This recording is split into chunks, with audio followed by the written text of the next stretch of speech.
जय गुरुदेव, धन गुरुदेव। सदगुरु रविदास जी महाराज की मानवता के पावन उपदेश देते हुए कहते हैं कि जब जीव के मन में से झूठे अहंकार और भ्रम का नाश हो जाता है, तब सर्वव्यापक प्रभु उसे अपने भीतर ही नजर आता है। संत शिरोमणि गुरु रविदास जी महाराज, जिनका जन्म काशी में हुआ था, दीर्घ वर्धमान, उन्होंने अपने अनमोल वचन से अलग ही धारा बहा दी। मानवता के ऐसे श्रेष्ठ गुरु को हम सभी प्रणाम करते हैं। आज मैं आपको संत शिरोमणि गुरु रविदास जी के पावन उपदेश में अमृतवाणी पुस्तक से 39 नंबर पेज से बताने जा रहा हूँ। संत शिरोमणि गुरु रविदास जी कहते हैं कि जब हम होते तब तू नहीं, अब तू ही मैं नाही, अनल अगम जैसे लहरी मई ओ दधि, जल केवल जल माय। अर्थात हे प्रभु, जब तक जीव के मन में मैं मेरी का झूठा अहंकार है, तब तक जीव को आपकी प्राप्ति नहीं होती है। पर जब जीव अपने मन में से मैं मिटा देता है, तो परमात्मा जी आप ही हो, मैं कुछ नहीं का निश्चय हो जाता है। अर्थात संत शिरोमणि गुरु रविदास जी कहते हैं कि आपके अंदर का वो अहंकार जो मैं और मेरी कहता है, जैसे कि अगर आप कोई काम को करते हैं तो उसमें ये कहते हैं कि ये मैं कर रहा हूँ, ये मेरा है, उसकी जगह आप ये कहेंगे कि यह गुरुदेव का है, ये गुरुदेव कर रहे हैं, ये उन्हीं के आशीर्वाद से हो रहा है, तो दिन आप परमात्मा से मिल जाएंगे। ऐसा ही कहते हैं संत शिरोमणि गुरु रविदास जी। सदगुरु कबीरदास जी भी वर्णन करते हुए कहते हैं कि जब हम होते तब तो नाही, अब तुम आओ हम नाही।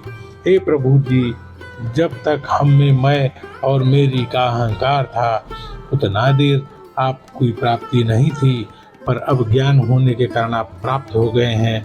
अब केवल आप ही हो, मैं मेरी का अहंकार खत्म हो गया। सदगुरु रविदास जी महाराज जी वर्णन करते हैं कि जैसे समुद्र में तेज आंधी आने के कारण बहुत सी लहरें उठती हैं और फिर समुद्र में समा जाती हैं और केवल पानी ही पानी नजर आता है, ऐसे ही जीव के मन में अहंकार होता है, तब तक वह जीव प्रभु से दूर रहता है। जब जीव अपने मन के अहंकार को मिटाकर प्रभु का स्मरण करता है, तो प्रभु का एक ही रूप हो जाता है। माधवे किया कहिए ब्रह्म ऐसा, जैसा मानिए हुई न तैसा। हे प्रभु जी, क्या कहें, जीव भ्रम के कारण इस संसार को सच मानता है, पर जैसा यह जीव संसार को सच समझकर मानता है, यह संसार वैसा नहीं है। भाव यह है कि संसार सत्य है। संत शिरोमणि गुरु रविदास जी कहते हैं कि नरपति एक सिंहासन सोइया, सपने भुइया भिखारी, अछत राज बिछुरत दुख पैया, सो गति भई हमारी। अर्थात जैसे एक राजा अपने सिंहासन पर सोया हुआ सपने में भिखारी बन जाता है और अपना राज्य होते हुए भी राजा सपने में भिखारी बनकर दुख प्राप्त करता है, ऐसी ही हालत जीव की है जो संसार रूपी सपने में आपसे बिछड़कर दुख पाता है। और उसी तरह जब सपना टूट जाता है तो फिर से वह राजा बन जाता है। अर्थात इस झूठे अहंकार से बाहर आने पर, आपको सत्य का बोध होने पर ही आप संत गुरुदेव के शरण में जा सकते हैं और आपको प्रभु की प्राप्ति होती है।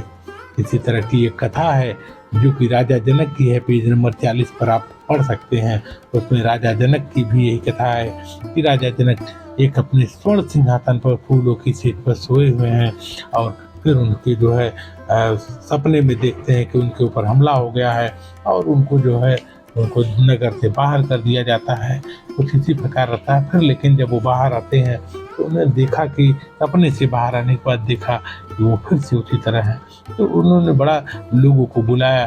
अंत में अष्टावक्र जी आकर उनसे कहते हैं कि जैसे सांप और रस्सी का प्रसंग है कि जीव अंधेरे के भ्रम में रस्सी को सांप समझ लेता है, परंतु वास्तव में सांप नहीं होती, ऐसे ही भ्रम के कारण जीव को संसार सत्य नजर आता है, पर यह सत्य है। इसी तरह जीव भ्रम के कारण स्वर्ण और स्वर्ण से बने हुए आभूषणों को भिन्न भिन्न मानता है।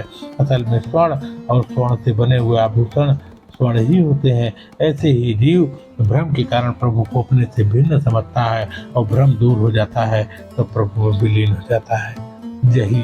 यही संत शिरोमणि गुरु रविदास कहना चाहते हैं कि आपको अपने जीवन में जो मैं अहंकार है, मेरी जो अहंकार है, इससे दूर रहना है और सदगुरु के श्री चरणों में आ जाना है। तो आज के वीडियो में इतना ही। अगली वीडियो में हम लोग फिर मिलेंगे। जय गुरुदेव, धन गुरुदेव।